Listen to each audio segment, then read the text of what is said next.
조국 후보자가 본인의 딸 의혹에 대해서 고개를 숙였습니다. 조 후보자의 사과 직접 들어보시죠. 개혁주의자가 되기 위해서 노력했지만 아이 문제에는 불철저하고 안이한 아버지였음을 겸허히 고백합니다. 많은 국민들께서 제가 법무부 장관으로서 부족하다고 느끼시는 점 뼈아프게 받아들이겠습니다. 하지만 권력기관 개혁이라는 문재인 정부의 핵심 국정 과제를 이행하라는 국민의 뜻과 대통령님의 국정 철학은 반드시 지켜져야 합니다. 저와 제 가족이 고통스럽다고 하여 제가 짊어진 짐을 함부로 내려놓을 수도 없습니다. 인사청문회에서 주시는 꾸지람을 가슴 깊이 새기겠습니다. 조국 후보자가 딸 문제와 관련돼서 사과를 했지만 계속해서 법무부 장관의 임명을 하겠다, 임명이 되겠다라는 의지를 비추기도 했습니다. 이 사과에 대해서 바른미래당은 이런 논평을 냈습니다. 들어보시죠. 조국 입장문 역겹습니다. 그동안 그가 보여온 말이나 행동과 그의 진짜 삶이 완전히 정반대였다는 데서 국민들은 위선과 뻔뻔스러움의 극치를 느끼고 있습니다. 이제 그가 정의라는 말을 뱉으면 국민들은 역겹습니다.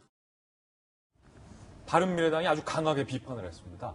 역겹다, 내로남불 그만해라 라는 겁니다. 그런데 조국 후보자가 사과를 한 순간에도 조국 후보자의 발목을 잡는 게 바로 조 후보자의 과거 발언입니다. 9년 전 유명한 외교통상부 장관이 여러 가지 의혹으로 사퇴를 할 때 당시 조국 교수가 썼던 본인의 발언입니다.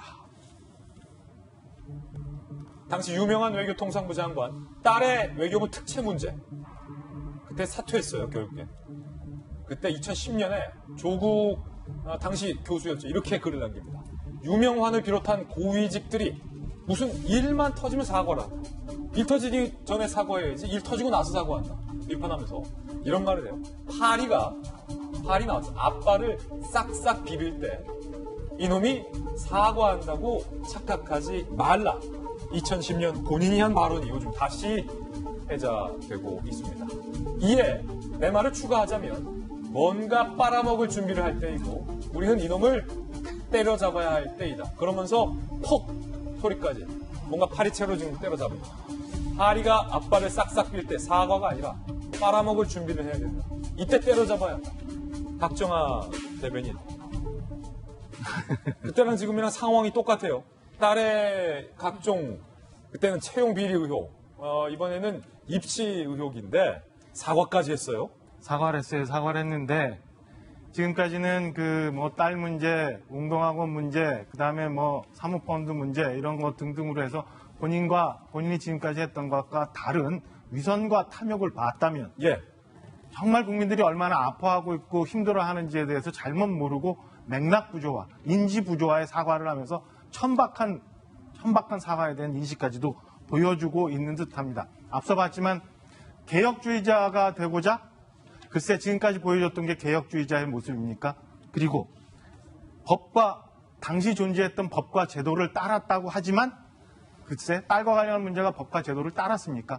그리고 저와 제 가족이 아무리 고통스럽더라도 글쎄 저와 제 가족이 받고 있는 고통보다 국민들이 받고 있는 고통이 더 심하다고 저는 봐요. 그래서 좀 전에 우리 유명한 전 장관에 대한 페이스북 글 쭉 봤지만 그거 말고 하나 더 붙이면서 제 말을 마치고자 합니다. 더 얘기할 것도 없어요.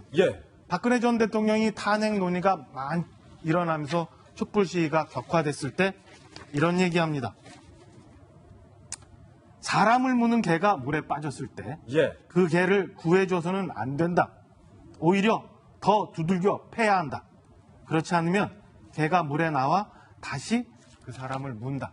조국 교수가 당시에 본인 페이스북에 올렸던 글입니다. 이걸로 마치고자 합니다. 김영주 의원님. 네. 사람 무는 개가 빠졌을 때 그게 구해주면 안 된다. 건지면 다시 문다. 파리가 앞발을 싹싹 빌 때 이건 사과가 아니다. 뭔가를 빨아먹을 때다.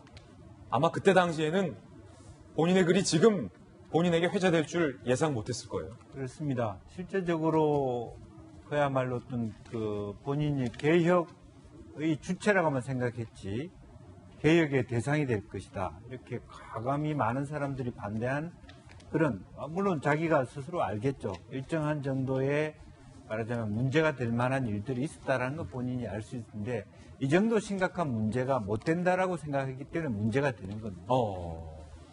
그리고 실제적으로 저는 굉장히 우리가 쉽게 받아들일 수 없는 부분은 가족이 고통을 받더라도라는 말을 썼다는 것에 대해서는 받아들일 수가 없어요. 가족이 고통을 받더라도 예. 뭐 이런 부분에 대해서 가족을 샅샅이 후벼 파고 말하자면 마치 더 죄가 있는 양 고통을 준다. 이런 얘기를 스스로 입에 담았다는 부분에 예. 대해서는 사실은 더 많은 상처를 오히려 남긴 부분이라고 보여지고요. 또 이러한 반성을 하면 더 좋은 문재인 정부의 개혁을 위해서 내가 이 자리에 서야 되는지를 고민해 보겠습니다라고 얘기를 해야지 많이 욕을 먹더라도 문재인의 권력 구조의 어떤 개혁을 위해서 내가 나서겠다라고 하는 것이 과연 현 상태에서 올바른 판단인지 예. 저는 좀 쉽게 납득이 안 되는 부분입니다. 그렇군요. 사과를 한 조국 후보자. 그런데 파리글 뿐만 아니라 2014년에 정치인들의 사과에 대해서 조국 교수가 이렇게 비판을 한 바 있습니다. 여론의 추이와 정치공학적 계산에 따라 달라지는 사과의 수위와 표현 방식에 더 화가 납니다. 라고 2014년에 글을 남겼습니다. 정치공학적 계산에 따라서 여론 추이에 따라서 사과하는 게 화가 난다.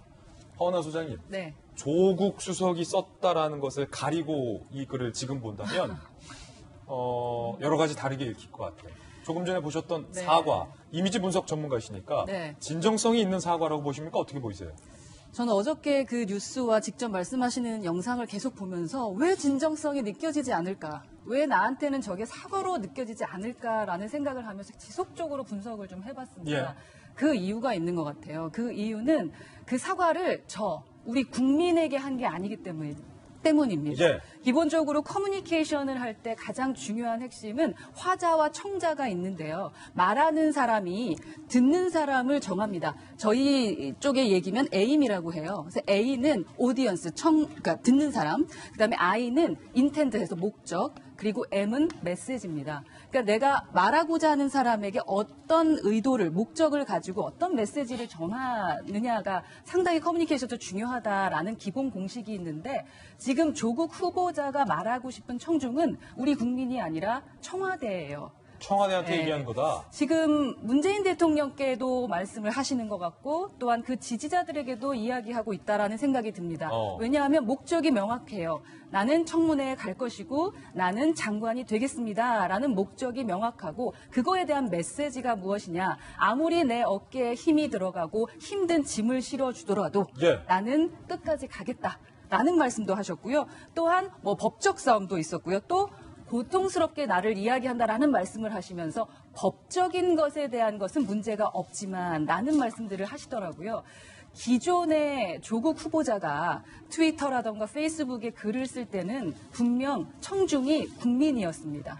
그렇게 그 목적을 가지고 무언가의 설득을 위한 메시지를 했는데 어제 출근길에 말씀하셨던 것은 저희를 위한 것이 아니었기 때문에 아마 야당이나 많은 국민들에게 지금 질책을 받고 있는 것이 아닌가라는 생각이 듭니다.